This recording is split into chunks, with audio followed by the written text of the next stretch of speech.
नमस्कार भाइयों, जय सनातन। आप देख रहे हो करणी सेना पूरी ताकत लगा रही है किस मुद्दे पे? सांसद जो चर्मकार समाज का है, दूसरे मैटर होंगे तो कभी ताकत नहीं लगाएगी। कभी इन्होंने कश्मीर वाले मैटर पे ताकत नहीं लगाई। भाइयों, मेवाड़ियों के अलावा करणी सेना में सभी मुगल भक्त हैं और आज भी मुगल चले गए, लेकिन उस मुगलों की गुलामी की सोच से आज़ाद नहीं हुए हैं। ये चाहते हैं जो सच्चे सनातनी क्षत्रिय हैं, जो मुगलों से लड़ते रहे हैं, उनको किसी तरह दबाते रहें, क्योंकि मुगलों ने भी इनका इसी तरह इस्तेमाल किया था उनको दबाने के लिए। इन्होंने शिवाजी महाराज को दबाया, इन्होंने भीलों को दबाया, इन्होंने सतनामियों को दबाया, जाटों को दबाने ये आए मुगलों के साथ में। बताओ क्या कर रहे थे? ये मुगलों से सिर्फ तभी लड़े जब मेवाड़ को मुगलों ने हड़प लिया था। क्षमा करें, मेवाड़ को नहीं, मारवाड़ को मुगलों ने हड़प लिया था, तब ये मेवाड़ की शरण में जाते हैं। जयपुर को छीनने का प्रयास हुआ था, तब ये मेवाड़ की शरण में जाते हैं और उसी मेवाड़ वालों की पीठ में बार बार छुरा भोंकते हैं। अरे महाराणा सांगा के तो गद्दार वो हैं, महाराणा सांगा के साथ तो गद्दारी उन लोगों ने की है जो खानवा की लड़ाई के बाद, फतेहपुर सीकरी की लड़ाई के बाद में मैदान छोड़ करके चले गए थे। उन्होंने दूसरी बार तैयार हो रहे, बाबर से लड़ने के लिए तैयार हो रहे महाराणा सांगा का साथ नहीं दिया और उन कायरों ने उनको जहर दे दिया। गद्दार तो वो हैं महाराणा सांगा के, और आज खुद को क्षत्रिय बता रहे। ये नकली क्षत्रिय जो सदैव मुगलों की चाकरी करते रहे और मुगलों के राज्य को तब तक ताकत देते रहे स्थापित करने में और जमा रहने में, तब तक इनकी ताकत थी।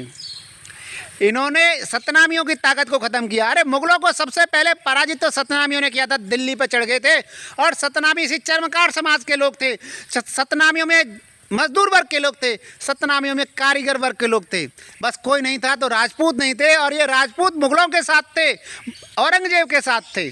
और ये क्षत्रिय बोल रहे हैं, ये क्षत्रिय खुद को बोल करके सनातन धर्म का अपमान कर रहे हैं। और सनातन धर्म का अपमान करने वालों का सहयोग कौन दे रहे हैं? योगी आदित्यनाथ जी।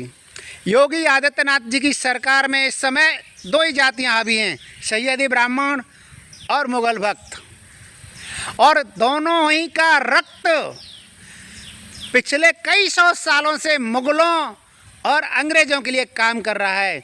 जिस ये रक्त स्वाभिमान की बात कर रहे हैं ना, इनके कार्य रक्त स्वाभिमान वाले रहे नहीं हैं, रक्त का अपमान करने वाले रहे हैं। इन्होंने जितनी भी शहादतें दी हैं, बलिदान दिए हैं, मुगलों के लिए दिए हैं। अरे अंग्रेज़ों के लिए देखो कितना बेहतर काम किया इन लोगों ने, लेकिन कभी भारत की रक्षा के लिए कार्य नहीं किया। आज बोलते हैं कारगिल में हम थे। अरे भाई, तुम दूसरी समाज के लोगों को सेना में आने कहाँ दे रहे? अंग्रेजों ने तुम्हारे नाम की बटालियन इसलिए बना दी थी क्योंकि तुम अंग्रेजों के लिए भारतीयों का खून बहा रहे थे। अरे जब अंग्रेजों ने कत्लेआम करवाया मेवाड़ के भीलों का, मेवाड़ के उन भीलों का कत्लेआम करवाया, तुम कभी बोले नहीं। बात करते हो तुम रक्त शुद्धता की।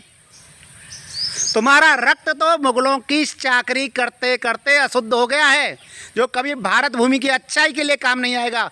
तुम कभी सनातनियों को एक नहीं होने देंगे। तुम मुगलों के उन कदमों पे चल रहे हो कि कहीं हिंदू एक नहीं हो जाएं। जब से महाराजा भोज की मृत्यु के बाद,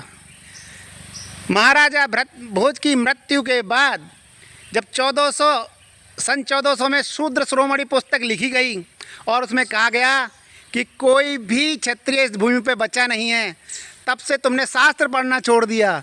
अरे तुम तलवारबाज शूद्र से ज़्यादा नहीं हो, बार बार क्षत्रिय की बात कर रहे हो। क्षत्रिय तो मराठे हैं, क्षत्रिय तो धनगर हैं जिन्होंने अटक पे भगवा फहराया। अरे तुमने तो आखिर में भी मराठों से लड़ने के लिए मुगलों के साथ गठजोड़ किया था, और तुमने मूर्ख बनाया था मेवाड़ के रजवाड़े को, उसको भी अपने साथ ले लिया। तुमने दाग लगा दिया था मेवाड़ के लोगों को भी मुगलों के साथ